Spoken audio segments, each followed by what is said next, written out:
resident expectations. 2, salt availability and delivery challenges. 3, truck availability. 4, manpower, driver education. And the new one, EPA mandated requirements to reduce our chloride usage. We want to reduce the chlorides that get in the streams and affects the wildlife and all that stuff. So here's just a quick picture of what we have to work with. And we'll move on from that.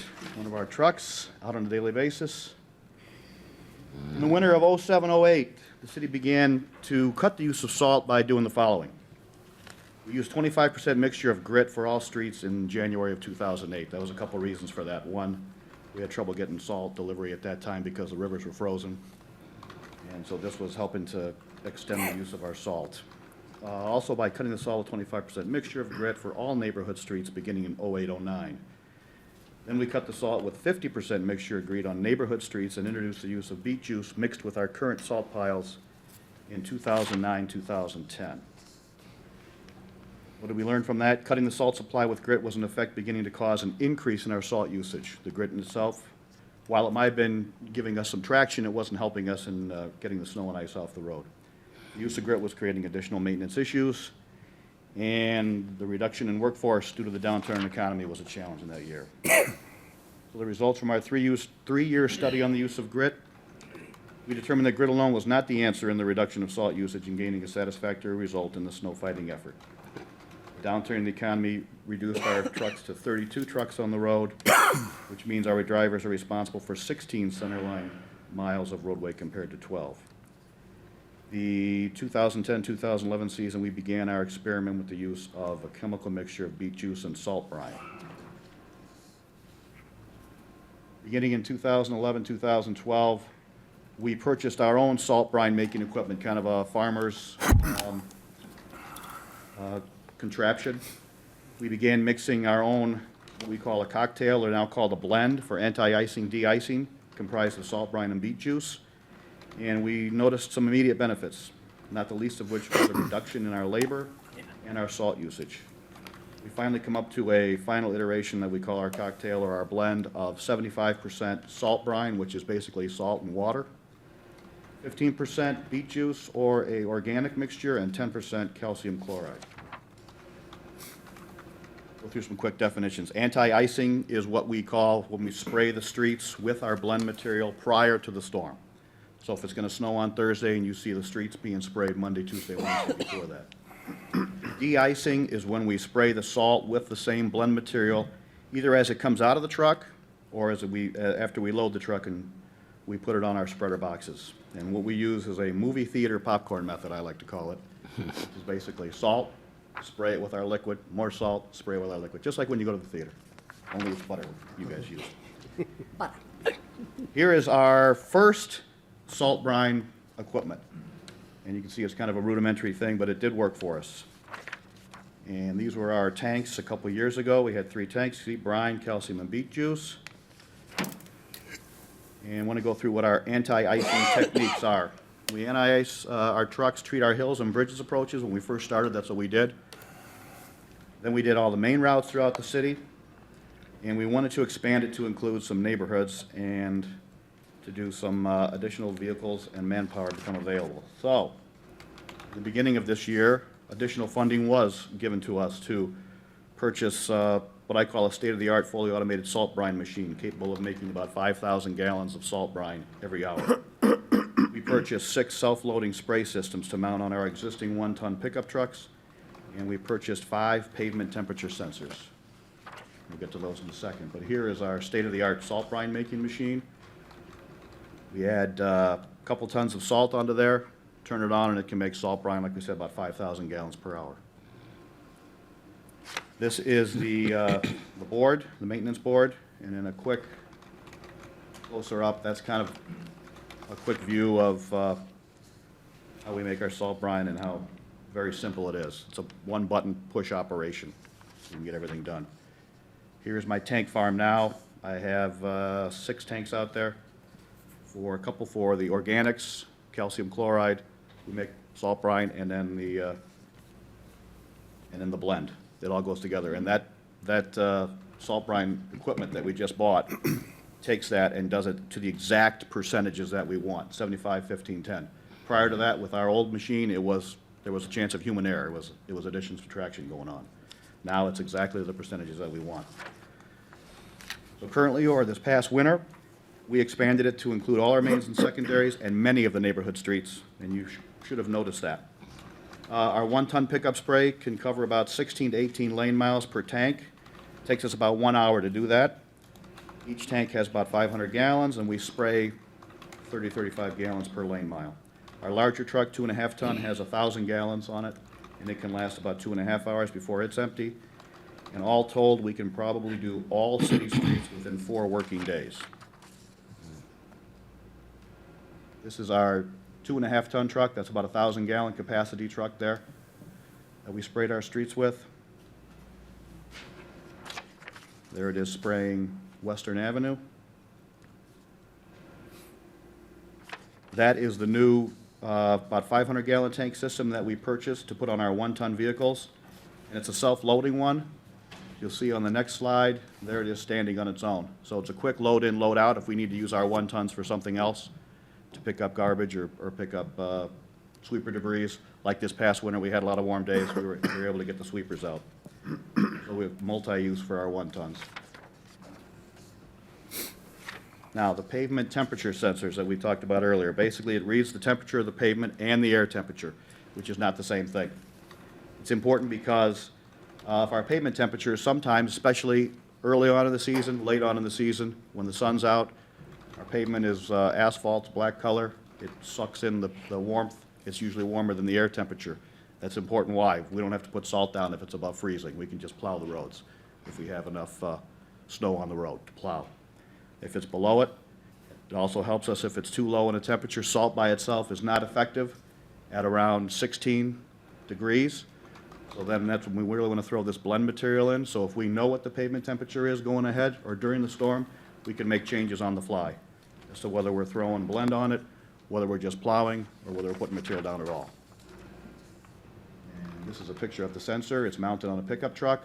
There is one mounted on one of our snowplow trucks, and I have one mounted on my truck when I drive around. This is what it looks like inside. On this particular day, the pavement temperature and the air temperature were the same. So just blew what I just said. Advantages of anti-icing and de-icing. We spray the streets before a snowfall. It will, one, delay the buildup of the snow and ice. It'll give us some time to get out there and help with that. Also, it prohibits the bond of the snow and the ice to the roadway. For example, we did an experiment in one of the subdivisions that is usually one of our later subdivisions that we get clean. We sprayed it ahead of time. We knew it was going to be a while before we got in there and cleaned the neighborhood. When we got in there, it came right up. It's just like spraying Pam on a pan before you do your eggs in the morning. Also, when we spray the salt prior to the application on the road, it reduces the scatter. The scatter is when the salt comes off of your sprayer on the truck and bounces around. It reduces that bounce, so it stays in the roadway.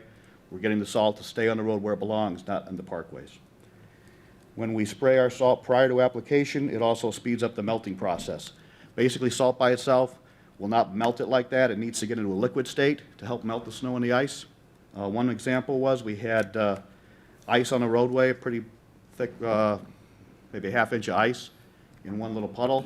We went and sprayed it, just sprayed it with my liquid blend, and probably within an hour it was down to water and out of there. So it does work very quickly. And finally, when it's, and that's what we get to, it lowers the effectiveness of the salt, so it can help melt the snow and ice off there. In conclusion, we have about 515 centerline miles of roadway. Currently, we have 37 trucks. We're responsible, each driver is responsible for about 14 center line miles of roadway. That could be anywhere from 28 to 42 to 56 miles of roadway. Anti-icing and de-icing techniques have decreased the time necessary to clear all the streets. It's also decreased the amount of salt necessary. We have seen a reduction in our salt usage by using this blend material, at least 10%. With some more driver education, getting more buy-in from our guys, which we are, we can decrease our use of salt, which is better for the environment, better for the fishes, streams, all that kind of stuff. Questions? Yep. Mike, how long, when you put the beet brine mixture down, you spray it, which I think some people may have noticed it this year because it leaves the stripes down your road. Mm-hmm. How long is that good for? That is good for as long as it doesn't rain. It's good for at least a week, a good week it'll stay on there. Okay. So until the next snow, when that Until the starts next to melt. snow. The problem is if it rains with the kind of winters we've been having the problem where it'll rain one day and it'll snow 2 days later. And Well, I will tell you, we didn't have a really, really bad winter this winter, but I was impressed. I think I mentioned to you, Mayor, the first one we had, when you guys did it's the first time I saw those stripes, the black stripes, if you will, down. It really did well. It really did well. yes. Yeah, Mike, it wasn't a bad winter at all, but I received a lot of compliments about the work your people did, so thank you. You guys did a great job. Thank you. One question about the trucks. If we were to get you more trucks, do you have the manpower available to get them up and running, or is it a double-edged sword? We need trucks and people. Yeah, it's a catch-22, if you will. Mayor, Yes. I want to compliment Mr. Ulitz because it was 2 winters ago when we had all that snow that you asked us to come up with some solutions, and appreciate your funding his ideas, which was, upgrading the brine equipment that we needed and purchasing the 6 additional sprayers for the 1-ton trucks, and then also the temperature equipment for the supervisors out in the streets so they can be ahead of the game. Yeah, thank you as well, everyone here. Good job. Thanks. Thanks. Good job. Next is citizens to be heard on agenda items. Is there anyone here that would like to speak on an agenda item this evening? Seeing none, we'll pass over to the city manager. Thank you. Mayor and Council, direct your attention to the agenda for tomorrow evening, beginning with a presentation that Steve Jones will have tomorrow night on our multimodal regional transportation center project, providing an update on that. Then moving to position vacancies, which is memo 161. We've got a retirement of a police captain, and so we are promoting to that position, and then all of the subsequent vacancies that exist. Now, we've got in there, and in each case, we say including entry-level patrol officer. At this time, due to the unknown with the state budget, we haven't been filling those entry-level positions. Also, the timing of the various training programs, they're only offered a couple times a year. And so we want to be ready, rather than waiting for you to approve those entry-level. You approve them now, and then I'll pull the trigger when we reach the point where we can't afford to let any more people retire and leave, and we've got to replenish the workforce. Also in the Public Works Division, had discussion with the Bi-Park Board, and they were requesting that the city hire their summertime help. And as a compromise, what I proposed was, in addition to the 4 positions, summer help and Public Works that you've already agreed to fund, that we would add 2 more positions. And then we would flex those hours of those kids so that they can work the events at Bi-Park whenever they're scheduled. The other thing we're requesting here is an additional 2 summertime positions just focused on the downtown to supplement the Joliet Job Corps program. We tried last season and it really didn't launch too well, and we're going to have another go of it, but to make sure we do have people there present throughout the summer, I'm asking for 2 more students there. And Jim, we're looking for local students? You bet. We've got lots of applications already, but due to the suggestions of council members to put it on our water billing notices and put it on our website, Ken, I think we've got enough applicants at this point. Yeah, I believe we have we had summer labor positions, we had the arborist, to help assist positions, the forestry interns, and then we had a lab intern position. I want to say we had close to about 4 dozen or so, maybe close to 50 applications. Those are being reviewed by the departments right now, and I hope to be doing some interviews probably in the next week or 2 for the summertime. Question. And Ken, I'm assuming that they will try where possible to get several people from each of the different districts to try to make it a citywide summer crew. Yeah, definitely. I mean, we're definitely trying to take care of the Joliet residents and spread it around so that everybody gets, some of that time in there. Thank you. Yeah, we also did, as Jim mentioned, in addition to those, we also had them on our electronic billboard system throughout town. We sent them to a few community organizations, so we really tried to get the word out this time. Good job. Moving on to Council Memo 166. We're requesting that that be tabled until date certain of June 21st, so that they've got time to meet some additional city staff concerns about the public improvements. Council Memo 177 was tabled, and this is for a thrift store at 802 Wilcox Street. This is a secondhand use or thrift shop. Staff has reviewed the situation, and we're recommending that that be approved this time. Next item is 168, another special use request. This one is for an auto repair shop and new and used tire service at 1213 North Broadway Street.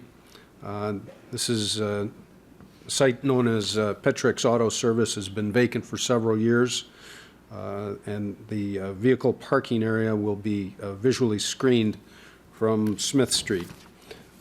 You'll note that, of course, there were some conditions on the second page here to this special use, that the repairs of the vehicles are confined to strictly within the building, that they won't be stored outside in excess of 10 days waiting, or stored in excess of 10 days waiting for somebody to pick up the vehicle, and tried to address some of the neighborhood concerns there. Yes. Jim, I think the conditions are laid out here. My question is enforcement. I don't know, a month ago, we had an issue with another dealership not complying with the conditions. Who would this fall under? Well, this would be something that the code assistance officers in the city would go around on a routine basis and check the sites and know what the, each one of these special use approvals, as you know, are unique and have different compliance requirements. Sometimes it's a total number on the site, sometimes it's where they're parked. And so they do have that information and try to keep up with those various locations and remind the owners of the requirements of these special use permits.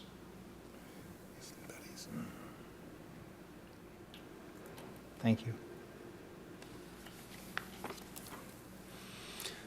Council Memo 169, this is a what's known as the volume cap for the state of Illinois for various industrial and residential projects.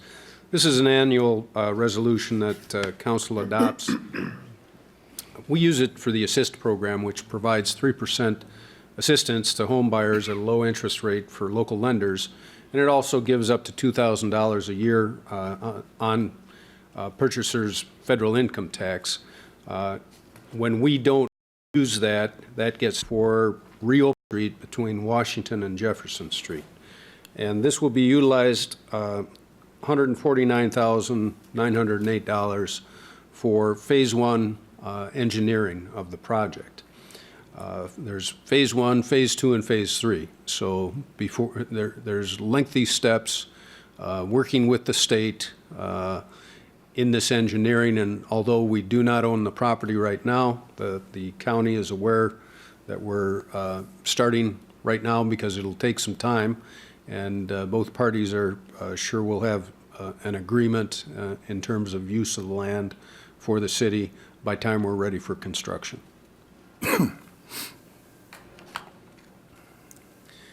Council Memo 172 is a resolution approving and authorizing the collective bargaining agreement with firefighters Local 44.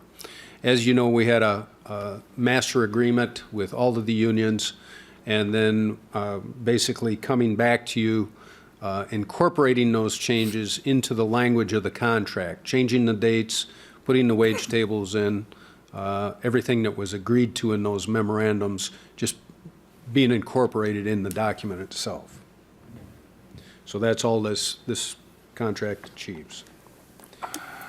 Council Memo 173 is a item which is a First Amendment for the Chicago Street that's with the Vulcan Stone Quarry. And I think legal representation is here, and maybe he can help explain this to you. Thank you. I'm John Gallo with the law firm of Tracy Johnson and Wilson at 2801 Black Road in Joliet, and we represent Chicago Street CCDD, which owns the old Vulcan Quarry on South Chicago Street.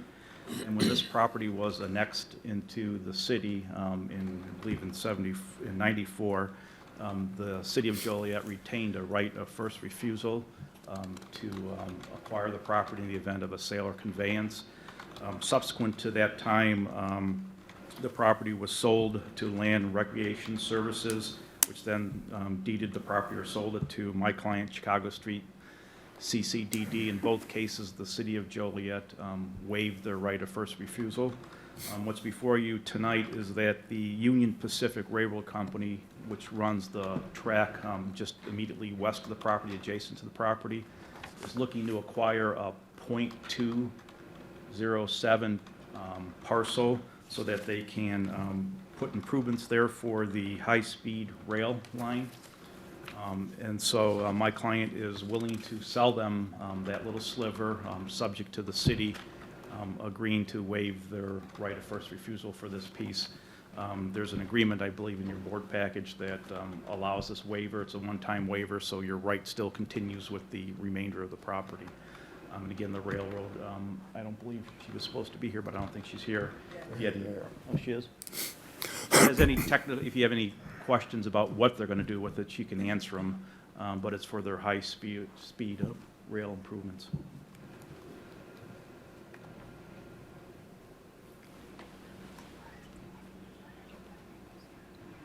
Andy Roderick with HDR Engineering. Brian's back there, but that's it. And Kim Polk with HDR. I am the acquisition agent that has been working with the property owner, Chicago Streets, on acquiring this strip of land for the railroad. And as far as the technical information that you may have questions on, my field manager, Andy, works closely with construction in terms of exactly what's going to be happening right there at the site, and he can kind of go through that with you. At the site, it's 45 feet wide, 200 feet long, and it's for improvements to the drainage and an additional culvert to accommodate the second track for the high-speed rail. Questions? Thank you. Right, thank you. Thank you. Questions? I don't believe so. The vote's tomorrow night. Thank you. The rest of the agenda are bids and contracts, awards, which there isn't anything noteworthy and will be reviewed by the Public Services Committee and presented by the chairman tomorrow night. So with that, I do have a request for closed session later. Next is public comments. First is Christopher Pedersen. Statesman IFB Pro Christopher Pedersen 702 Vine Street, Drill 965. To this distinguished body of councilmen and councilwomen, I want to address full council, legal counsel, Chief City Manager James Sack in the direction of a great city of Joliet, City Champions, Crossroads, America, State of Illinois. I want to see our city council make sure that we work with the Department of Defense and Secretary Ashton Carter to bring the Vietnam War Ceremony Commemoration Day to our great city to honor all Vietnam veterans that were part of Marine Corps, Department of Navy, U.S. Army, Air Force, for those who served our country at that time. I had council approve for our administration. Rita Schwartz.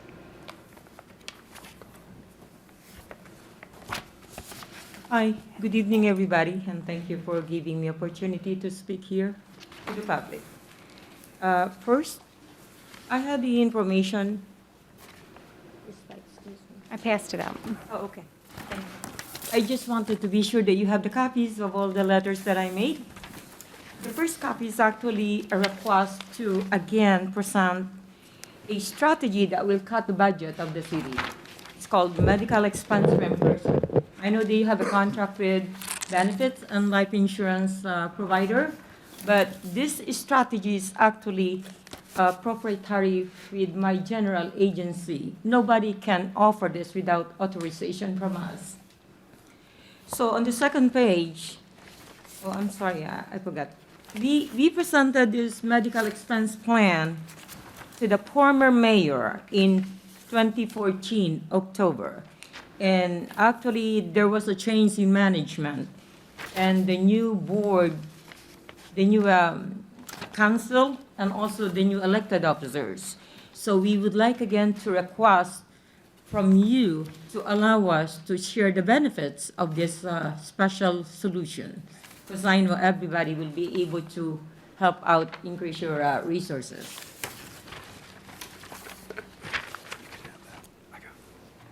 On the second page, these are 3 special solutions that will definitely help improve your budget resources, improve employee benefits, and of course, those information are detailed, so I will not go one by one. But the main issue we're trying to bring here is to help increase also the donation vehicle for the community. Employees, anybody who enroll in this plan will have opportunity to donate through the death benefit. Ma'am, when you came forward in 2014, did you ever speak to any council committee? We actually just talked to the mayor, and he actually told me and Mr. Ruggiero to continue with the budget and finance director. But at the time, Mr. Guidote was actually appointed, and then there was a election, and I continued communication. I wrote to Mr. Guidote 2-3 times, but I don't know if he received my email, so we never had a chance to continue any of this. Mike, is this something that the finance committee would take a look at if they came forward and made a presentation? Sure. Do that. We can get you on the agenda for the finance committee. Your company could come forward, make it a presentation to the committee, and they'll make a recommendation to the city council. That'll be great, because our goal is to help you out. And then on the second page, actually, this is going to improve more of employee benefits. It's a special strategy called Life Income Strategy. In fact, I have my children enrolled in this plan. It's actually a way for you to save income taxes, especially when you retire. Anybody who has 401k, 403, 457, IRA, anything that you pay taxes on, you cannot escape that until you're ready to retire. So that's one good way for you to take a look at the benefits and the financial accumulation, because it's 100% tax-free. Okay. So on the third one, I know it's long, but I just wanted to be sure to help out the community and every one of you. I support your effort and your, I've been trying to ask for a position on the council, and I said, no, thank you, that's very nice, but I don't need the title to help. So I would like to let you know, some of my clients in the downtown area are actually complaining. There's a lot of homeless people on the street. And when I go down in downtown to meet clients, one of my clients over there, the corner grocery, that's actually used to be my client. The owner of Joliet restaurant used to be my client. And the owner of JM Jewelry is complaining that, oh, I pay taxes here, and yet I have to pay the parking. And I said, oh, I didn't know that you have to pay the parking. So if we can set up a campaign and perhaps supported by the people and everybody, all we have to do is continue communication, building relationship, and then we can afford to perhaps build a free parking for everybody. I work in every city. I have a lot of clients in every city, but Joliet is the only one that we have to pay parking. So sometimes I kind of like hesitate to meet my clients in downtown area because there's only 3 hours parking, and I'd like them to take a look and walk around by the Fountain or Rialto. It's not enough time to visit the downtown. So Thank you, ma'am. We'll get you on the agenda if you could present something to the finance committee. that'll be great. We would love to help you. Thank you. Thank you. Elisa Jackson.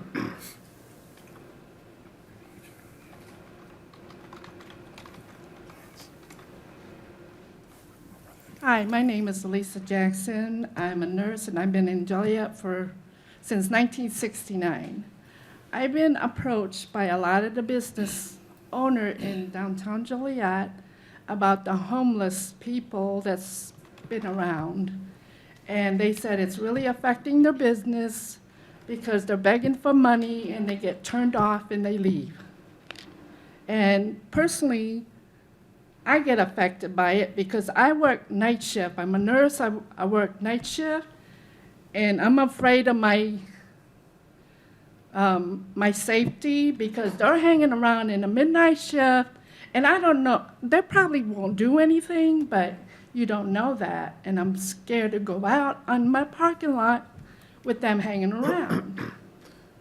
So that's all I have to say. Yeah, I Thank you. could say last fall, we brought beat officers back to downtown, and got a real positive response from the business owners.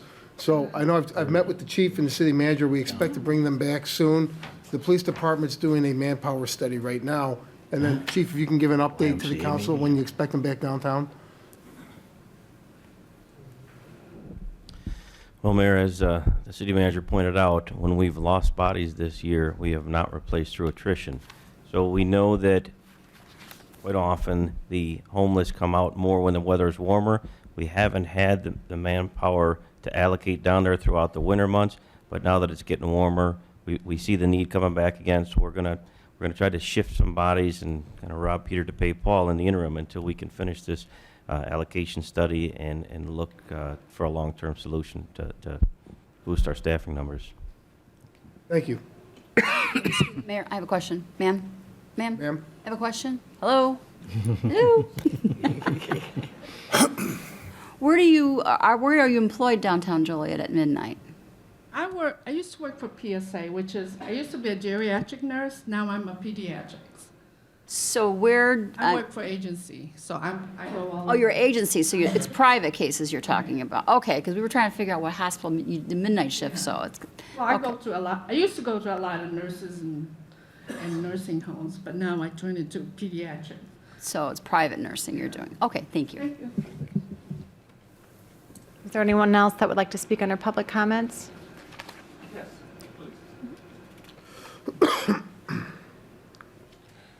Good evening, Mayor. I'm Garland Mays. I am the president of Forest Park Neighborhood Council, and I just had to say something when I hear people talking about the homeless. Well, you can easily put police down there and push them away, but I think you're skating away from the problem. What are you going to do with them? You know, fortunately for me, I do a lot of I go down to and feed the homeless and sit and talk with them and listen to some of their plights. And, you know, they're people like you who just fell on hard times. So I guess the issue is that it's so easy to put the police down there and to chase them away and say, oh, well, you know, we're scared of them. We don't want to deal with them. But what is the city going to do with them? You're going to just push them out or where they're going to relocate at? You know, that's the issue. So, you know, I take a little to heart with it because a lot of people that I feed once a month, my church and we go down there and feed, and I'm down there every month. I know quite a bit of them. I went to school with some of them. You probably went to school with some of them.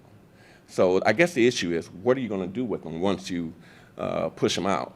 And so I take that to kind of heart. That was my first thing. Real quick, and I just wanted to get that off my plate.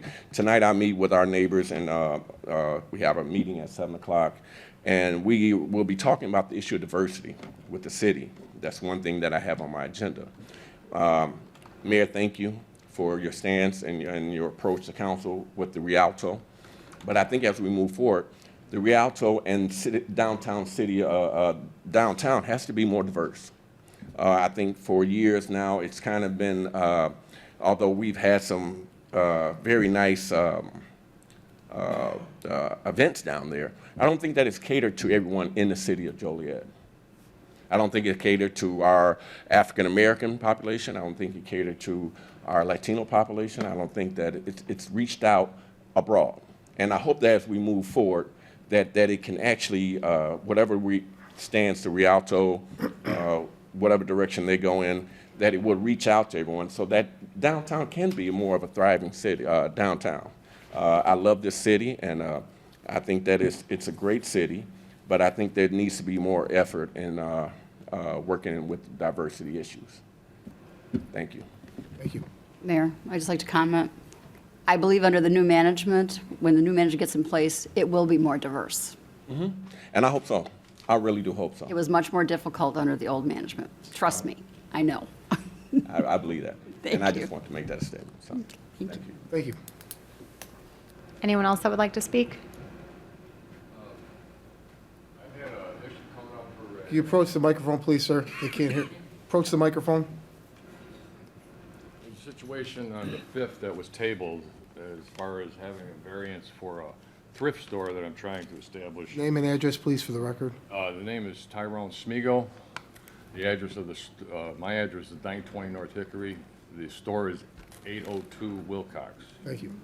I don't know whether or not that's been brought up here this evening, or... Yes, it was, sir, and staff is recommending approval at this time. Oh, very good. So tomorrow will be... It'll be voted on. Everything I need for tomorrow. No, I don't think so. All right, thank you. Is there a motion to go into closed session to discuss personnel, collective bargaining, land acquisition or conveyance pending or threatened litigation, after which the meeting will be adjourned? So moved. I had a question for the city manager first, Mayor. Sure. There's a motion on the table, though, Blair. Sorry. It's been motioned and seconded. Allow the question, or would you like me to Yeah, call we're the going vote? to end the meeting after the question, so yeah, go ahead. Oh, I have a question. It's just the rules of order. Can you, Jim, can you give us an update? I mean, Mr. Mays brought up the Rialto again, and I agree with the issues you brought up as far as maybe some cultural diversity, different interests for different acts, right? Where are we at? Yeah, I don't want everything just to hang out there in the media or the rumor mill. You know, it's my understanding there's been some raises, there's been certain expenses, there's been some settlements and payouts, and yet I'm reading too, if it's accurate, that they don't have any money. So how are they paying for it? So I guess I'm asking you, how much money do we have left on that $600,000? Well, the city paid $30,000 for the comedy show starring Pauly Shore a week ago this past Thursday, and then the Foxworthy, Larry the Cable Guy, was $164,000. There will be some reconciliation, so it may be some additional costs. And then we've guaranteed payment of $80,000 for the May 5th Vince Gill concert. At that point, you know, with reconciliations, it'll be less than $20,000. It's at that point, I'm going to have to tell the booking agents for the concerts that the city can't provide any further guarantees in terms of payments. So the Rialto will be on their own financially, because that expends the entire $600,000 for this fiscal year. And the other question I had, Mayor, or Jim Hock, if you guys, again, I don't want things to be, this is a very emotional topic for some people. It's a very hot topic, yeah. I'm hearing that there's a group or a person or whatever, a company, and tell me if this is true, stop me if it's just rumor, that it has shown interest in coming in and managing the Rialto in a different fashion that might be more successful? Well, yeah, we're not ready to say anything because there's not a deal in place. But myself and the city manager have spoke with a third entity, which I think would solve all the problems at the Rialto. But it's preliminary, and to be frank, I'm not sure if well, I don't think the Rialto board has been apprised of it from talking to several board members. But meeting with Mr. Vera, he didn't want to go in this direction, at least not initially. So I think we're going to reach out again this week and maybe try to convince him to reconsider. Okay, so you, as it develops, you'll keep us apprised, obviously. Yep. Okay, thank you. That's all I had. Mayor, Yes. since you brought up, would the council going to be emailed a copy of the audit? Remember the last meeting? Yeah, we had, get a copy? that's their draft audit. I can certainly copy that and email it to you, sure. Did you? Yeah. Thank you. Well, Yes. I have a question now. So what was the reason that Mr. Vera didn't want to go in that direction? I don't know. Okay. Just said no? Well, you know, in all fairness, we kind of sprang it on him, and it kind of came a little bit out of left field.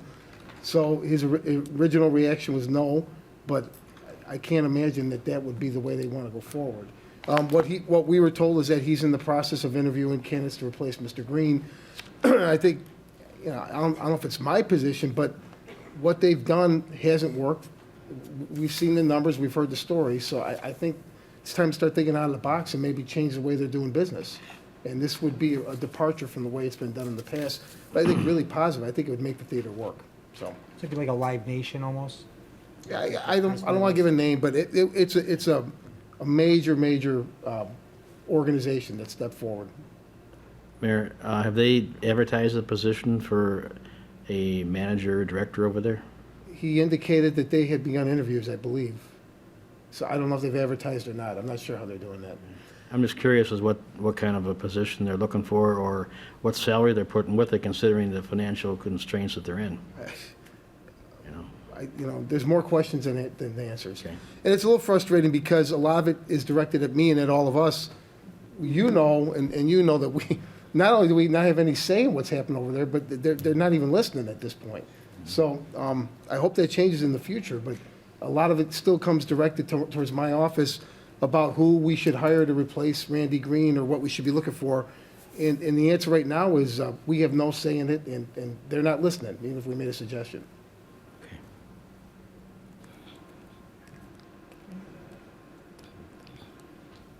Been motion and seconded to go into a closed session to discuss personnel, collective bargaining, land acquisition or conveyance pending or threatened litigation, after which the meeting will be adjourned. Councilwoman Gavin? Aye. Councilman Girl? Aye. Councilman Hug? Aye. Councilman McFarland? Aye. Councilman Morris? Aye. Councilman Mudrin? Aye. Councilwoman Coleman? Aye. Councilman Turk? Aye. Motion carried.